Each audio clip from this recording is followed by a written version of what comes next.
ഈ 3000 തൊട്ട് 4000 വരെ വോട്ടുകൾ ഇവിടെ വെൽഫെയർ പാർട്ടിക്കുണ്ടെന്നാണ് പറയുന്നത്. അത്ര വോട്ടൊരു മണ്ഡലമാണോ നിലമ്പൂര്? നിലമ്പൂര് ഒരു ചെറിയ ന്യൂനപക്ഷമാണ് യഥാർത്ഥത്തിൽ ജമാഅത്തെ ഇസ്ലാമി. പക്ഷെ ജമാഅത്തെ ഇസ്ലാമിന്റെ വോട്ടിന്റെ പ്രശ്നമല്ല, അവര് എടുക്കുന്ന നിലപാടിന്റെ പ്രശ്നമാണ്. തികച്ചും വർഗീയമായ നിലപാടാണ് അവർ സ്വീകരിക്കുന്നത്. RSSന്റെ കൗണ്ടർ പാർട്ടായിട്ട് ഇന്ത്യയിൽ പ്രവർത്തിക്കുന്ന ഒരു പ്രസ്ഥാനമാണത്. സർവ്വദേശീയ പ്രസ്ഥാനം തന്നെയാണ്. അവിടെ ഏറ്റവും പ്രധാനപ്പെട്ട മുദ്രാവാക്യം തന്നെ ഒരു ഇസ്ലാമിക രാഷ്ട്രം വേണം എന്നാണ്. അപ്പോൾ ഇസ്ലാമിക രാഷ്ട്രം എന്ന മുദ്രാവാക്യം വെക്കുന്ന ഒരു പാർട്ടിയുമായി പ്രസ്ഥാനവുമായി ഈ UDF എന്ന് പറയുന്ന കോൺഗ്രസും ലീഗും ഉൾപ്പെടെ അതിന്റെ ഒപ്പം നിൽക്കുന്നവരും ചേർന്ന് മുന്നോട്ടേക്ക് പോകുമെന്ന് പരസ്യമായി പ്രഖ്യാപിച്ചിട്ടുണ്ട്. ഇതുവരെ അങ്ങനെ പരസ്യമായി പ്രഖ്യാപിച്ചിട്ടില്ല. അവര് തൃണമൂൽ കോൺഗ്രസിന്റെ പേര് പറഞ്ഞിട്ട് ഇവിടെ ഒഴിവാക്കിയിരിക്കുകയാണ്. അൻവറിനെ ഒഴിവാക്കിയവർക്ക് ജമാഅത്തെ ഇസ്ലാമിനെ കൂട്ടുന്നതിൽ യാതൊരു പ്രയാസമില്ല എന്ന് പറയുന്നത് എന്തിന്റെ രാഷ്ട്രീയമാണ്? വർഗീയ രാഷ്ട്രീയമാണ്. ഈ വർഗീയ രാഷ്ട്രീയത്തെ തുറന്ന് എതിർത്തുകൊണ്ടല്ലാതെ മതനിരപേക്ഷ ഉള്ളടക്കമുള്ള കേരളത്തിന് മുന്നോട്ടേക്ക് പോകാൻ സാധിക്കില്ല. ഏതെങ്കിലും ഒരു പാർട്ടിക്കല്ല ഞാൻ പറയുന്നത്. ഈ വെൽഫെയർ പാർട്ടിക്ക് എന്തായാലും കുറച്ച് വോട്ടുകളെങ്കിലും ഉണ്ടല്ലോ. അതിപ്പം ആർക്ക് വേണമെന്നാണ്? LDFന് വേണമെന്നാണോ ആഗ്രഹിക്കുന്നത്? ഞങ്ങൾ ആഗ്രഹിക്കുന്നില്ല. ഞങ്ങളിപ്പോൾ ഞാൻ പറഞ്ഞല്ലോ, നേരത്തെ പറഞ്ഞല്ലോ, ഇടതുപക്ഷ ജനാധിപത്യ മുന്നണി ഈ RSSുമായിട്ടോ അല്ലെങ്കിൽ SDP ആയിട്ടോ അല്ലെങ്കിൽ ജമാഅത്തെ ഇസ്ലാമി ഉൾപ്പെടെയുള്ള ഈ വർഗീയ ശക്തികളുമായി ഒരു രാഷ്ട്രീയ ഐക്യവും ഉണ്ടാക്കാൻ ഞങ്ങൾ ഉദ്ദേശിക്കുന്നില്ല.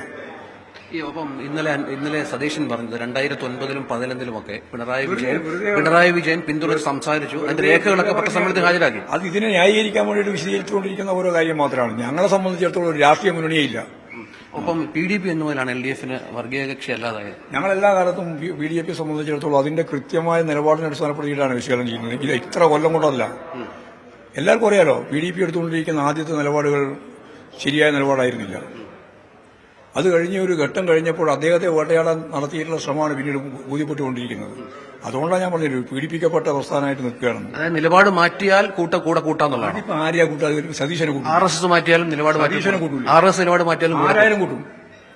നിലപാടും രാഷ്ട്രീയം തന്നെയാണ് പ്രശ്നം, അല്ലാണ്ട് വേറെ എന്താ വ്യക്തിപരമായ വിരോധം ഉണ്ടായിരുന്നെങ്കിലും ജമാഅത്തെ ഇസ്ലാം ഉൾപ്പെടെയുള്ള ഏത് പ്രസ്ഥാനമായാലും അവരുടെ നിലപാട് വർഗീയ നിലപാടിൽ നിന്നും മാറ്റം വരുത്തി ജനാധിപത്യപരവും പുരോഗമനപരമായ നിലപാട് സ്വീകരിക്കുന്ന ആരുമായിട്ടും കൂട്ടുചേരുന്നതിന് ഞങ്ങൾക്ക് പ്രയാസമില്ല. ഞങ്ങൾ നിലപാടാ പ്രശ്നം, നയാ പ്രശ്നം. ഇടതുപക്ഷ ജനാധിപത്യ മുന്നണി എന്ന് പറയുന്നത് നയത്തെ അടിസ്ഥാനപ്പെടുത്തി രൂപപ്പെടുത്തി വളർത്തിയെടുത്തിട്ടുള്ള ഒരു പ്രസ്ഥാനമാണ്, അല്ലാണ്ട് വേറെ ഏതെങ്കിലും രൂപപ്പെട്ട് വന്നതല്ല. കൃത്യമായ നിലപാട് സ്വീകരിക്കണം. ജമാഅത്തെ ഇസ്ലാമി നിലപാട് മാറ്റി വന്നാൽ വേണമെങ്കിൽ അല്ലെ മതരാഷ്ട്രവാദവും വർഗീയതയും അവരുടെ ഏറ്റവും പ്രധാനപ്പെട്ട തൂവൽ തന്നെ അതാണ്. വിനുവിനെ മാറ്റി വരിക. RSSനെ മാറ്റി വരാൻ പറ്റുമോ? ഹിന്ദുത്വ രാഷ്ട്രീയത്തിൽ നിന്ന് വ്യത്യസ്തമായ ഒരു നിലപാട് സ്വീകരിക്കാൻ RSSന് സാധിക്കുന്നുണ്ടോ? അതുപോലെ തന്നെ ജമാഅത്തെ ഇസ്ലാമിന് സാധിക്കുമോ? പിന്നെ വെറുതെ ആവശ്യമില്ലാതെ ചോദ്യം ചോദിക്കുകയാണ്. ഞാൻ ഒരു കാര്യം കൂടി വ്യക്തമാക്കി പറയാം, നയപരമായ കാര്യത്തെ അടിസ്ഥാനപ്പെടുത്തിയിട്ട് മാത്രമേ ഇടതുപക്ഷ ജനാധിപത്യത്തിൽ എനിക്ക് ചോദിക്കാൻ സാധിക്കൂ. എത്ര വോട്ടിന്റെ ഭൂരിപക്ഷം ഉണ്ടാവും ഇവിടെ? നല്ല വോട്ടിന്റെ ഭൂരിപക്ഷം ഉണ്ടാവും. എന്നാലും ഏകദേശം ഏകദേശം പറയേണ്ടിരിക്കും. അതിനും കഴിയട്ടെ, എന്നിട്ട് പറയാം.